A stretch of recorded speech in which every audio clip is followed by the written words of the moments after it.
नमस्कार, मैं हूं पिंकी धनखड़ आपके साथ। आप सभी दर्शकों का दिल से दिल तक हेल्दी हार्ट टॉक शो पर स्वागत करती हूं। दिल की बीमारियों से जीवन को होने वाले खतरे हाल के समय में कुछ ज्यादा बढ़ गए हैं और स्वस्थ लोगों में भी सडन हार्ट अटैक देखने को मिल रहे हैं। दिल से दिल तक हेल्दी हार्ट टॉक शो हर भारतीय को हृदय रोग के बारे में शिक्षित और सचेत करने की एक जन जागरूकता पहल है। आंकड़े बताते हैं कि भारतीय पश्चिमी देश के लोगों के मुकाबले 10 साल पहले ही हृदय के रोग से ग्रसित हो जाते हैं। हार्ट अटैक की वजह से भारत में हर 33 सेकंड में एक व्यक्ति की मौत हो जाती है। लिहाजा दिल से दिल तक हेल्दी हार्ट टॉक शो के जरिए भारतीयों को हृदय रोग से बचाने और जागरूक करने की कोशिश होती है। दिल से दिल तक हेल्दी हार्ट टॉक शो को लाखों भारतीयों ने सराहाया है। हजारों भारतीय इस अभियान से जुड़े हैं, जिसे देखते हैं जी Delhi NCR Haryana news channel पर।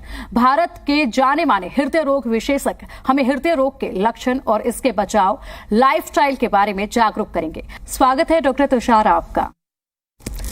डॉक्टर विनायक हमारे साथ हैं, सर आपका स्वागत है। डॉक्टर नरेश भी हमारे साथ हैं, सर आपका भी स्वागत है। नमस्कार। डॉक्टर साकेत हमारे साथ हैं, सर आपका स्वागत है। डॉक्टर तुषार रॉय, सबसे पहले आपसे बात करेंगे। Post Covid sudden heart attack और हार्ट डिजीज के केसेस में काफी इजाफा हुआ है, क्या यह सच है? अगर हाँ, तो इसके प्रमुख कारण क्या हैं और क्या एक पूर्ण स्वस्थ व्यक्ति को दिल का दौरा पड़ सकता है क्या? जिन को कोविड हुआ है उनमें से 30% को कोई सिम्टम्स नहीं आया, 50% को माइल्ड सिम्टम्स आया, यानी कि 80% लोगों को डॉक्टर के पास या हॉस्पिटल में जाना नहीं पड़ा। 20% को हॉस्पिटल में जाना पड़ा, उसमें से 6%, टोटल 6% को एडमिट होना पड़ा। जो 6% एडमिट हुआ उनमें से डेथ हुआ 2 से 3%। ये 2 से 3% सबको सेम लेवल पे नहीं हुआ। जिनको हार्ट का बीमारी नहीं था उनका डेथ 1.5% था, और जिनको हार्ट का बीमारी पहले से ही था उनका डेथ हुआ 7.5%, यानी 5 गुना ज्यादा। ये सिर्फ नहीं, जिनको हाई ब्लड प्रेशर थे, डायबिटीज थे, उनको भी मौत ज्यादा ही हुआ है। ये छोड़ के भी जिनको हार्ट के प्रॉब्लम नहीं थे उनमें देखा गया एक नया बीमारी, मायोकार्डाइटिस। ये टोटल जिनको एडमिट थे उनका 15% में हुआ है, यानी कि टोटल कोविड का 1% मायोकार्डाइटिस से डिजीज को हुआ है। जिनको मायोकार्डाइटिस हुआ है उनमें से 1/3 ठीक हो गया, 1/3 इंप्रूव हुआ है और 1/3 को इंप्रूवमेंट नहीं हुआ है। और यही पोस्ट कोविड पीरियड में इनका लक्षण आया है, सांस की दिक्कत, पैल्पिटेशन और छाती के दर्द। एक और प्रश्न आता है जो लोगों के मन में है, कि वैक्सीन लेने के बाद ये एकदम से डेथ जो है ये बढ़ा क्या? रिसेंटली अभी Indian council of medical research ने एक पेपर में ये कहा, उन्होंने सारे डेटा 47 हॉस्पिटल से लिया, अक्टूबर 2021 से लेके मार्च 2023 तक। उसमें से 729 पेशेंट्स का सडन डेथ हुआ। जब ये एनालाइज किया इंडियन कोवैक्सीन के वैक्सीन के बारे में, उन्होंने देखा जो हार्ट डिजीज का कोई लक्षण इसमें नहीं मिला, यानी वैक्सीन से कोई हार्ट डिजीज नहीं हुआ इंडियन वैक्सीन से। जो उनको लक्षण मिला वो है फैमिली हिस्ट्री अगर जिनका ज्यादा है, जो एक्सेसिव एक्सरसाइज किया है, जो हाई कोलेस्ट्रॉल या स्मोकिंग करते थे, इन लोगों को ज्यादा मृत्यु हुआ है। अब आए बात, एक नॉर्मल हेल्दी पर्सन का हार्ट अटैक हो सकता है कि नहीं? बिल्कुल हो सकता है, और इसका एक मुख्य कारण है, लोग फिटनेस को और हेल्थ को एक मानते हैं। फिटनेस यानी जो कि दूसरे मंजिल चढ़ सकते हैं बिना सांस फूले हुए, वो फिट आदमी है। और हेल्दी है जो अगले 10 साल 15 साल जो है बिना अस्पताल जाए हुए, बिना बीमारी को, जिनको बीमारी नहीं होता है। ये दोनों एक चीज नहीं है, क्योंकि अगर आपका हाई ब्लड प्रेशर है और आपको पता ही नहीं है, या हाई शुगर है आपको पता ही नहीं है, या हाई कोलेस्ट्रॉल है आपको पता ही नहीं है, इनमें कोई सिम्टम्स नहीं होता है, बट आप फिट हो सकते हैं बट हेल्दी नहीं है। तो ये चीज, दोनों चीज, फिटनेस और हेल्थ में दोनों अंतर करना चाहिए, और हेल्थी होना चाहिए, फिट तो होना ही चाहिए, बट हेल्दी ज़रूर होना चाहिए। ठीक है डॉक्टर तुषार, अब डॉक्टर विनायक आपसे जान लेते हैं, हाई ब्लड प्रेशर के कारण और लक्षण क्या हैं, दवाओं और ब्लड प्रेशर के सामान्य सिद्धांतों के बारे में आपसे जानना चाहेंगे। जीवन शैली में बदलाव ब्लड प्रेशर मैनेजमेंट में कैसे मदद करता है? जिसका हार्ट डिसीज का मतलब सामान्य शब्दों में, अगर हमारी धमनियों में जो हृदय की 3 धमनियां हैं उनमें अगर ब्लॉकेज आए तो उसको हम कॉरोनरी आर्टरी डिसीज या एक कॉमन आदमी हार्ट डिसीज बोल सकता है। वैसे हार्ट डिसीज कई तरह की होती है और ब्लड प्रेशर जो है वो सबसे कॉमन कारण है जिसकी वजह से ये कॉरोनरी आर्टरी डिसीज होती है। आमतौर पे ब्लड प्रेशर 2 प्रकार का होता है, एक जिसको हम प्राइमरी बोलते हैं जो कि 95% ब्लड प्रेशर उसी के वजह से होते हैं, और 5% सेकेंडरी हाइपरटेंशन जिसका कि कोई कारण हम ढूंढ सकते हैं, जैसे कि किडनी की धमनियों में ब्लॉकेज, कोई हार्मोनल प्रॉब्लम्स जैसे एड्रिनल ग्लैंड्स की कोई प्रॉब्लम, बहुत ज़्यादा मोटापा और ऑब्स्ट्रक्टिव स्लीप एपनिया जहाँ लोग रात को खर्राटे ले रहे हैं और ठीक से सो नहीं पा रहे हैं, क्रॉनिक किडनी डिसीज़ जहाँ हमारी किडनी ठीक से काम नहीं कर रही है। तो ये कुछ कारण है जिसकी वजह से हम ब्लड प्रेशर हमें मिल जाता है। लेकिन ये जो सेकेंडरी हाइपरटेंशन है इसमें ब्लड प्रेशर आमतौर पे काफ़ी हाई होता है, करीब 160-180 से भी ऊपर। आमतौर पे ब्लड प्रेशर जिसको हम साइलेंट किलर बोलते हैं वो इतना हाई नहीं होता कि वो कोई लक्षण दे। एक आम धारणा जो हम देखते हैं पब्लिक में वो ये कि अगर सिर में दर्द हो रहा है या चक्कर आ रहा है या कोई भी धड़कन बढ़ रही है तो लोगों को लगता है मेरा बीपी बढ़ा होगा। किसी को बहुत ज़्यादा गुस्सा आता है तो हम कहते हैं कि इस व्यक्ति को ज़रूर ब्लड प्रेशर हाई हो रहा है इसलिए उसका बीपी बढ़ रहा है। बट ये सब तथ्यों पे आधारित नहीं है। ये ब्लड प्रेशर के आम तौर पे कोई लक्षण होते ही नहीं हैं। अगर बहुत ज़्यादा ब्लड प्रेशर बढ़ जाए, जहाँ 180-200 तक ब्लड प्रेशर चला जाए ऊपर का, तो कभी कभी बहुत तेज़ सिर में दर्द हो सकता है, जैसे कि कोई बिल्कुल हथौड़े बजा रहा हो सिर में, वैसा दर्द होता है। लेकिन जो एक डल हेडेक है वो ब्लड प्रेशर का आमतौर पे लक्षण नहीं होता। कई बार अगर हम चिंतित हैं, फिक्रमंद हैं, रात को सोए नहीं, बहुत अल्कोहल ले लिया, बहुत ज़्यादा नमक खा लिया, तो भी बीपी बढ़ जाता है। और ऐसे सिचुएशनल ब्लड प्रेशर कंडीशंस में जब आप कई बार डॉक्टर के पास जाते हैं, बीपी बढ़ा हुआ होता है, तो वो आपको दवाइयों पे शुरू कर देते हैं।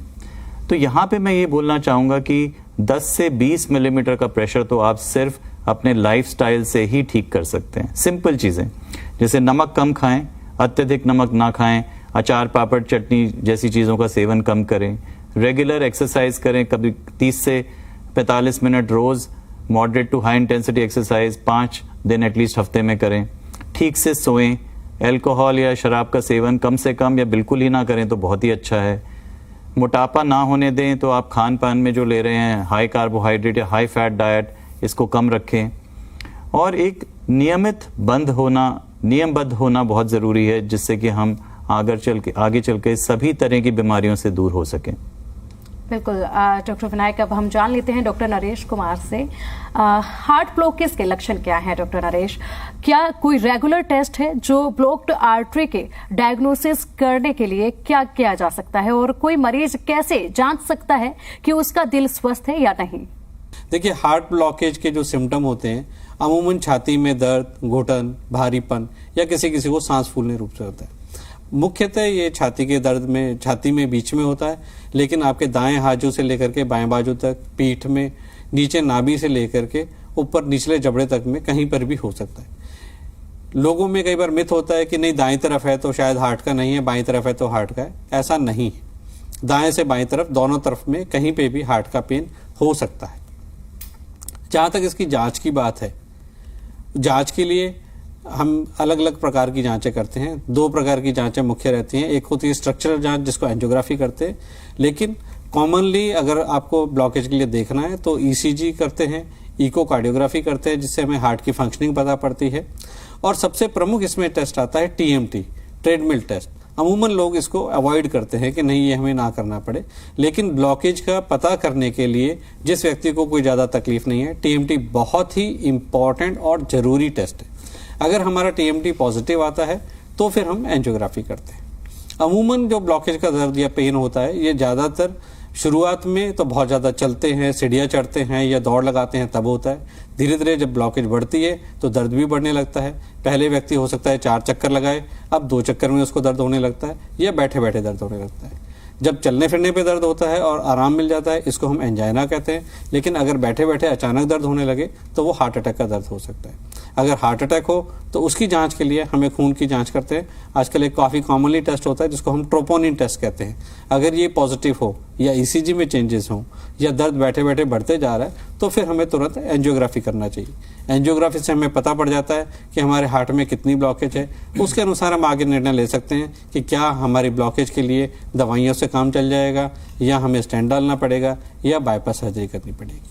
और चलिए अब डॉक्टर साकेत से बात कर लेते हैं। डॉक्टर, क्या हमारा शरीर हमें दिल का दौरा पड़ने से पहले चेतावनी देता है? दिल का दौरा पड़ने के बाद व्यक्ति को बचाने के लिए तुरंत कौन से उपचार विकल्प उपलब्ध हैं?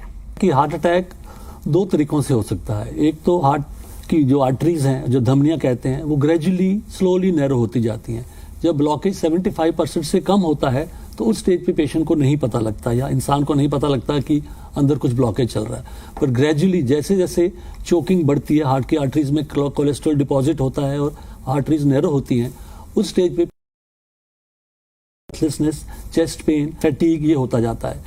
तो ऐसी केस में जैसे ही वो 99-95% ब्लॉकेज होता है तो उस स्टेज में पेशेंट को कुछ सिग्नल्स मिलते हैं। चेस्ट पेन हो रहा है, पहले पेशेंट लंबा चल सकता था, अब थोड़ा चलने पे चेस्ट पेन हो जाता है। पहले ज्यादा चल सकता था, अब थोड़ा चलने पे सांस फूल जाता है। तो ये एक बेसिकल वार्निंग सिग्नल है।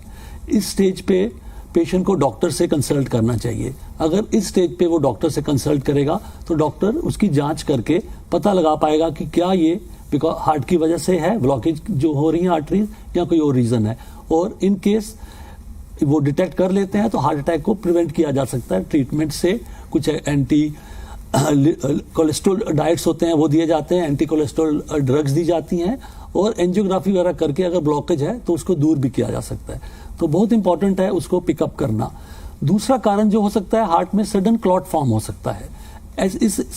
इस टाइम में पेशेंट को नहीं पता लगता। ऐसा कॉमनली क्या होता है, स्मोकर्स में, यंग स्मोकर्स में सडनली हार्ट में क्लॉट फॉर्मेशन हो जाता है। Patient was normal some time back और सडनली इसको हार्ट अटैक हो जाता है। तो इस स्थिति में बेसिकली पेशेंट को दर्द होगा और दर्द अगर 20 मिनट से ज्यादा चल रहा है तो वन शुड एज्यूम कि ये हार्ट अटैक हो सकता है, कुछ सीरियस हार्ट की प्रॉब्लम हो सकती है। उसको जल्दी से जल्दी हार्ट के डॉक्टर के पास या किसी भी डॉक्टर के पास जाना चाहिए जहां पर ईसीजी वगैरह होना चाहिए, जिससे आप बता पाएंगे कि क्या ये हार्ट का दर्द है या कोई और चीज है। और time is very important. That's why it said कि आप ये प्रीशियस टाइम है, उस टाइम जरूर हॉस्पिटल चले जाएं। आप कोई आम आदमी नहीं बता सकता कि ये दर्द हार्ट की वजह से है या कोई गैस्ट्रिक है या कोई ऐसी चीज है। तो रश टू हॉस्पिटल वहां जाएं और ईसीजी जांच करवाएं, डॉक्टर से मिलें। डॉक्टर अपने आप आपको गाइड करेगा आगे क्या करना है। और दूसरी चीज है क्या इसमें हम कर सकते हैं इसको रोक कम करने के लिए। उसमें सबसे इंपॉर्टेंट गोल्डन जो एडवाइस वो यही है, go to a doctor as quickly as possible because initial hour is considered golden hour, golden time. आप जितना जल्दी डॉक्टर के पास जाएंगे उतना चांसेस है उसका ट्रीटमेंट जल्दी हो जाएगा, हार्ट का डैमेज होना बच जाएगा और जो रिस्क इनिशियल फेज में हार्ट की वजह से होता है, हार्ट अटैक की वजह से, वो भी रुक सकता है। बिल्कुल डॉक्टर साकेत, अब एक बार और बात कर लेते हैं डॉक्टर तुषार से और आपसे जानना चाहेंगे डॉक्टर, हार्ट डिसीज के ट्रीटमेंट और मैनेजमेंट में क्या कोई नई टेक्नोलॉजी हाल के समय में उपलब्ध हुई है और क्या नए एडवांसमेंट आने वाले हैं जो हार्ट के मरीजों के लिए जीवन रक्षक और लाभदायक होंगे और इसमें एआई का भी आगे रोल होगा क्या? एक है इमेज रिकॉग्निशन। इमेजेस को बड़ा आसानी से वो रिकॉग्नाइज कर सकते हैं और कार्डियोलॉजी में बहुत सारे इमेजेस होते हैं, चाहे वो एक्सरे हो, इको हो, एंजियोग्राफी हो, सीटी स्कैन हो, एमआरआई हो या कि बायोप्सी हो जिसमें भी टिश्यू इमेजेस होते हैं। ये आर्टिफिशियल इंटेलिजेंस को ट्रेन किया जा रहा है और ये धीरे धीरे करके इतना अच्छे बन रहे हैं जो इवन वेल ट्रेन डॉक्टर से भी वो अच्छे तरीके से इसको आइडेंटिफाई कर सक रहे हैं। दूसरी जो है आर्टिफिशियल इंटेलिजेंस, वो है मैसिव डेटा को, बिग डेटा को बड़ा आसानी से वो एनालिसिस कर सकता है। और आजकल लोगों के पास रिस्ट वॉचेस है, आई ग्लासेस है, हेड बैंड्स है, नेकलेसेस है, स्मार्टफोन्स है, जिसमें से बहुत सारे एप्स होते हैं जो उनका ECG, heart rate, respiratory rate, blood pressure और इवन स्लीप स्टडीज भी, वो स्लीप एनालिसिस भी वो कर सकते हैं। इतने सारे डेटा को आर्टिफिशियल इंटेलिजेंस के द्वारा एनालिसिस करके पेशेंट को और डॉक्टर को भी इन्फॉर्म किया जा सकता है। इसमें डायग्नोसिस जल्दी हो जाएगा, ट्रीटमेंट पहले ही शुरू हो जाएगा, तो प्रॉब्लम्स बहुत कम होगा। डॉक्टर विनायक, अब आपसे जान लेते हैं, एंजियोग्राफी, एंजियोप्लास्टी और बाईपास में क्या कुछ अंतर है, और क्या ये सच है कि एंजियोग्राफी कराने वाले हर मरीज को एंजियोप्लास्टी करानी होगी? तो ये तो एक बहुत ही ज़रूरी आपने प्रश्न पूछा है, और आई थिंक आज की जो एक अविश्वास भरी ज़िंदगी में जो हम ये क्वेश्चन बार बार उठता है कि अगर हम एंजियोग्राफी कराने जाएंगे तो क्या हमें स्टेंट पड़ जाना ज़रूरी होगा या डाल दिए जाएंगे, ज़बरदस्ती कोई स्टेंट डाल देता है। तो पहले तो मैं आपके प्रश्न के पहले भाग का उत्तर देता हूँ कि जो एंजियोग्राफी है वो सिर्फ मात्र एक डायग्नोस्टिक टेस्ट है। आजकल तो 99% सभी लैब्स में हम रिस्ट से, यहाँ से एक छोटे से छेद से एक पाइप डालते हैं और उस पाइप को हमारी जो 3 धमनियां हैं उनके मुंह तक ले जाके एक डाई इंजेक्ट करके फोटो ले लेते हैं, उसको हम एंजियोग्राफी बोलते हैं। और वो सिर्फ ये दिखाती है कि कितनी ब्लॉकेजेस हैं। वो जो पहला स्टेप है कोरोनरी एंजियोग्राफी का, वो फिर यह निर्णय हमें लेने में सहायक होता है कि क्या हम आगे चलकर बैलूनिंग करें। तो स्टेंटिंग, बैलूनिंग और स्टेंटिंग का मतलब है कि अगर ब्लॉकेज है तो हम इसी रूट से एक पतला सा बैलून ले जाते हैं और उसको अंदर जहां ब्लॉकेज है वहां पे जाके फुला देते हैं हाई प्रेशर पे, जिससे कि जो प्लाक है वो जमा हुआ, जो काई जमी हुई है उसको हम हटा दें, क्रश कर दें और फिर वो वापस ब्लॉक ना हो जाए, इसलिए वहां जाके एक मेटल का स्टेंट डाल दें जो कि दवाई से लिप्त होता है, जिससे कि वो दोबारा से ब्लॉक ना हो। इसको हम बोलते हैं ड्रग इल्यूटिंग स्टेंट, और इस पूरे प्रोसेस को हम बोलते हैं एंजियोप्लास्टी विद स्टेंटिंग। तो एंजियोप्लास्टी या बैलूनिंग पहला स्टेप है, स्टेंटिंग उसका दूसरा, अनिवार्य रूप से दूसरा स्टेप है। तो दोनों एक साथ ही की जाती हैं लगभग सभी केसेस में। बाईपास सर्जरी, जैसा कि नाम अपने आप में ही बता रहा है कि हम जो ब्लॉकेज हैं उनको कुछ नहीं करते, लेकिन एक नई नस आप ही के शरीर से लेकर जो हमारी महाधमनी या एओर्टा है उसको कनेक्ट करते हैं, और जहां ब्लॉकेज है उसको बाईपास करते हुए एक हेल्दी रीजन में उसको बाईपास करके सी देते हैं। तो एक दर्जी वाला काम है जो कार्डियक सर्जन करता है, जो ऊपर एक एंड पे और नीचे के एंड पे सी कर एक नया चैनल बना देता है, इसी को हम बाईपास बोलते हैं। ये ओपन हार्ट सर्जरी जो आमतौर पे लोग बोलते हैं, ओपन हार्ट का मतलब हम हार्ट को ओपन नहीं कर रहे, हम चेस्ट की ये जो मिड बोन स्टर्नम है इसको काट के हार्ट को एक्सपोज करते हैं। और आजकल करीब 95% जो सर्जरी हैं बाईपास वो बीटिंग हार्ट सर्जरीज होती हैं, जहां हम हार्ट को नहीं रोकते। जो दूसरा प्रश्न है जो कि बहुत ज्यादा जरूरी है आंसर करना, वो ये कि ऐसा कभी भी नहीं होता कि अगर अनावश्यक आपको कोई स्टेंट डाल दे। आजकल सब कुछ आपके हाथ में है, जो भी एंजियोग्राफी होगी उसकी स्टडी आपको मिल जाती है, उसकी सीडी मिल जाती है। कोई जानते बूझते जबरदस्ती तो स्टेंट नहीं डालेगा, अगर ब्लॉकेज होगा तभी डालेगा। हाँ, निर्णयों में थोड़ा बदल हो सकती है कि कोई कहे कि बाईपास है, कोई कहे कि एंजियोप्लास्टी या स्टेंटिंग हो, वो तो खैर एक निर्णय बदल सकता है एक डॉक्टर से दूसरे डॉक्टर पे, लेकिन ऐसा नहीं होता। बहुत बार हम एंजियोग्राफी करके पेशेंट को कुछ भी नहीं करते, अगर साइड ब्रांच डिसीज है, बहुत डिफ्यूज डिसीज है या नीचे की तरफ ब्लॉकेज है, छोटे मोटे ब्लॉकेज हैं, उनको आप बड़े आराम से दवाइयों पे छोड़ सकते हैं। अगर वो स्टेंट जो ब्लॉकेज हैं डिस्क्रीट हैं, छोटे हैं, तो हम कोशिश करते हैं कि उनमें स्टेंट डालें।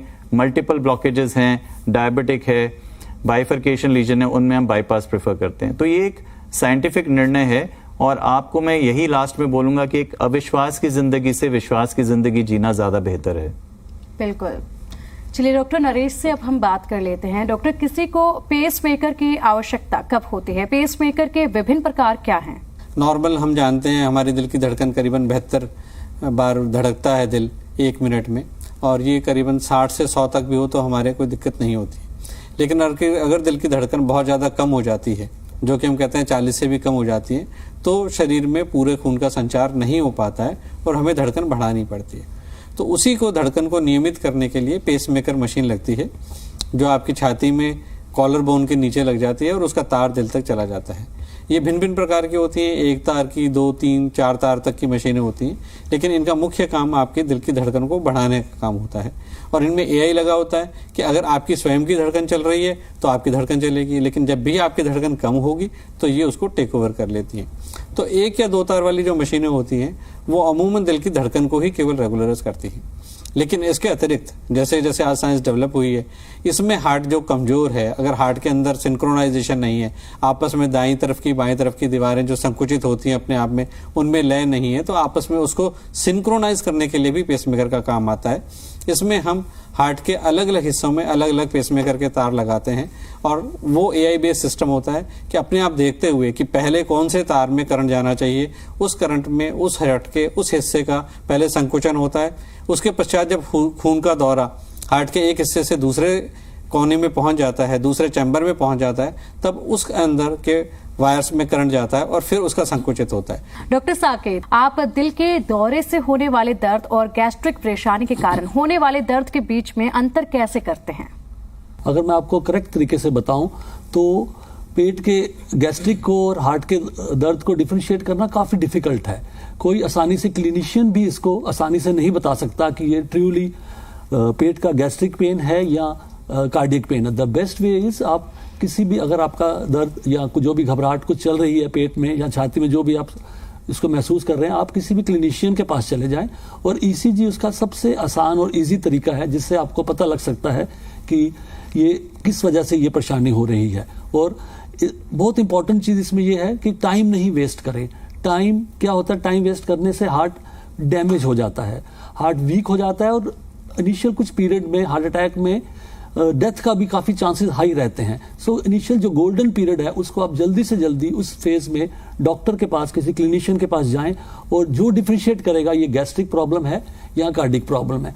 ग्रॉसली अगर मैं आपको बताऊं, कॉमनली जो कार्डिक पेन वगैरह होती हैं वो अपर पार्ट ऑफ चेस्ट में होती हैं, ये जॉ में, थ्रोट में और अपर पार्ट ऑफ चेस्ट। और जो पेट में जो दर्द होती है थोड़ा लोअर पार्ट ऑफ एब्डोमेन में होती है। एक एरिया जो बीच में होता है चेस्ट और पेट के बीच में, जिसे एपिगेस्ट्रियम कहते हैं, यहाँ का जो पेन होता है वो दोनों में हो सकता है।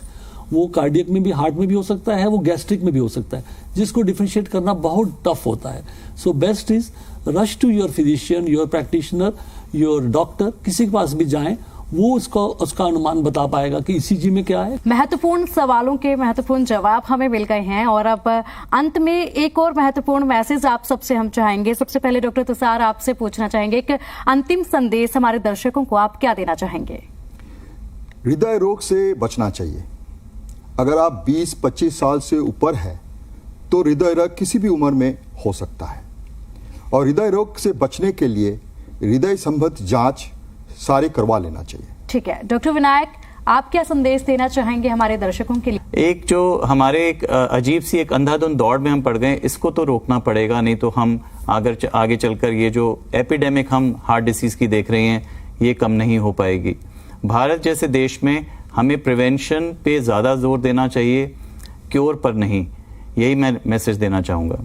ठीक है डॉक्टर नरेश, एक महत्वपूर्ण राय हमारे दर्शकों के लिए आपकी तरफ से।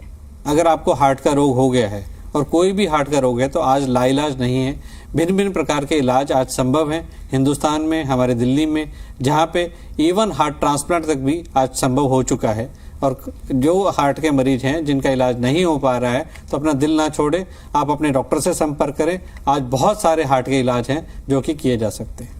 बिल्कुल डॉक्टर साकेत, आपका महत्वपूर्ण मैसेज हमारे दर्शकों के लिए। चेस्ट पेन को कभी लाइटली नहीं लें। चेस्ट पेन को इनिशियल फेज में भारत में काफी लोग गैस की तरह उस तरह में काफी टाइम वेस्ट कर देते हैं, जिससे अस्पताल तक पहुंचने से पहले काफी लोगों की डेथ हो जाती है या हॉस्पिटल पहुंचने तक हार्ट बहुत डैमेज हो जाता है। चेस्ट पेन के लिए हॉस्पिटल जाएं, डॉक्टर को कंसल्ट करें, उसका परामर्श लें, वो डिसाइड करेगा ये चेस्ट पेन है या कोई गैस्ट्रिक प्रॉब्लम है। और अगर आप टाइम पे हॉस्पिटल जाएंगे तो आप अपने हार्ट को काफी हद तक सेव कर पाएंगे। बिल्कुल डॉक्टर साकेत, तो हार्ट को कैसे स्वस्थ रखा जाए, इस पर हमारे दर्शकों के साथ महत्वपूर्ण जानकारी साझा करने के लिए सभी डॉक्टर्स का शुक्रिया। अधिक जानकारी के लिए लॉग इन करना ना भूलें फेसबुक पेज दिल से दिल तक हेल्दी हार्ट पर। आप सभी दिल से दिल तक हेल्दी हार्ट अभियान से यूट्यूब, इंस्टाग्राम और ट्विटर के माध्यम से जुड़ सकते हैं। लॉग इन करना ना भूलें।